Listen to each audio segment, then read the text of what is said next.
عندنا بقى حاجه ادفانسد برضه قوي في الاو بي. دلوقتي الحاجه الوحيده اللي احنا لحد دلوقتي خدناها في الاو بي او اللي موجوده في الاو بي بتخلي ان الاوبجكت ليها علاقه ببعض هي مين؟ الانهيرتنس. انا بورث من ابن، فانا كده بقى ليا علاقه بالاب. في علاقه ايه؟ في علاقه ما بيننا.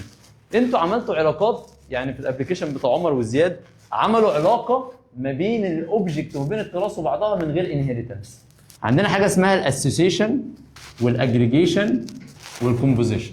ماشي، احنا بقى لو جينا في الاسوسيشن عملنا كلاس بيمثل التيتشر، تمام، وعندي كلاس تاني بيمثل الستودنت. الاثنين دول مفيش علاقه، لهمش علاقه ببعض، ما بيورثوش من بعض، مفيش اي حاجه. بس انا عايز احط حاجه هنا للستودنت تعرفني مين المدرس اللي بيدرس له. حلو، يبقى انا كده خلقت ريليشن ما بين الاثنين دي بنقول عليها اسوسيشن. ايه الاسوسيشن؟ ان انا بالنسبه لي عندي كلاس تيتشر منفصل ملوش علاقه بالستودنت، وعندي كلاس للستودنت منفصل. بس انا جيت جوه كلاس الستودنت دوت بقيت عايز اعرف بيانات من كلاس تاني اللي هو مين؟ اللي هو التيتشر. علاقه اسمها اسوسيشن.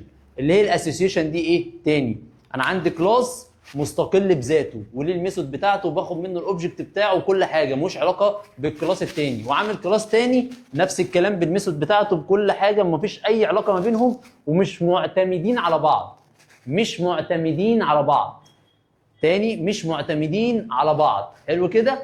ده شغال وده شغال لوحده، بس انا في الكلاس ده عايز اخد معلومات من الكلاس ده عشان هتفرق معايا في الكلاس اللي التاني انا بستخدمه، اللي يعتبر عمر وزياد عملوه في الابلكيشن بتاعهم. عملوا حاجه اسمها اسوسيشن، ان هو دلوقتي كان عنده كلاس بيمثل الروم وكلاس تاني كان بيمثل عمليه البوكينج، بس هو عايز وهو بيعمل بوكينج ياخد تفاصيل الروم اللي هيبدا على اساسها يحسب عمليه البوكينج دي.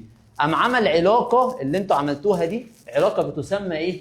اسوسيشن. ان انت خدت اوبجكت من الكلاس ده حطيته عندك هنا عشان تقدر توصل لتفاصيل والبيانات اللي موجوده جوه الكلاس التاني. بس الاثنين مش معتمدين على بعض.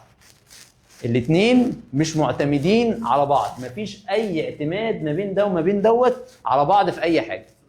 بس انا خدت اوبجكت منه عشان عايز اقرا شويه بيانات مش اكتر. انا لما عملت الكلاس بتاع الستودنت وعملت الكلاس بتاع التيتشر، انا عايز بس من ضمن الحاجات ان انا عايز اعرفها، انا عايز اعرف تفاصيل او اسم المدرس اللي بيدرس لي او بيدرس للطالب ده. هل التيتشر ليه علاقه بالستودنت؟ لا، ده اوبجكت وليه الميثود بتاعته وكل حاجه شغاله تمام، ده نفس الكلام. انا بس عايز هنا اعرف اسم المدرس اللي بيدرس للطالب ده. فرحت جبتها منين؟ جبتها من الكلاس بتاع مين؟ بتاع التيتشر ده.